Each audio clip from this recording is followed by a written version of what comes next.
Birthday celebrate பண்ற ஜோஷிகா குட்டியை தான் நம்ம ஃபர்ஸ்ட் விஷ் பண்ண போறோம்.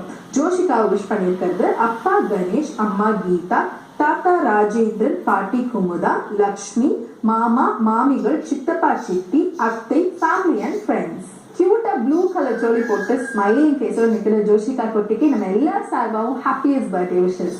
அடுத்ததா ஒரு special birthday wishes. First birthday celebrate பண்ற ஐனேஷை தான் நம்ம விஷ் பண்ண போறோம். ஃபர்ஸ்ட் பர்த்டேங்கிறது ரொம்ப ரொம்ப ஸ்பெஷல் இல்லையா? இவருக்கு ஸ்பெஷல் விஷஸ் அமைச்சிருக்கிறது ஒரு செல்ல மாமா பிரமோத். இவங்களோட சேர்ந்து விஷ் பண்றது அப்பா ஜெயராமன், அம்மா பிரியா, சித்தப்பா சித்தி, அத்தை மாமா யாழினி, யோவியா, குமரன், கஸ்தூரி, ஃபேமிலி அண்ட் ஃப்ரெண்ட்ஸ். ரொம்ப பப்பியா சிரிச்சிட்டு இருக்காங்க ஐனேஷ். உங்களுக்கு ஜெயாசிவி சார்பா ஹாப்பி ஹாப்பி பர்த்டே. அடுத்ததா 27th அன்னைக்கு அவங்களுடைய பர்த்டே செலிப்ரேட் பண்ண போறோம்.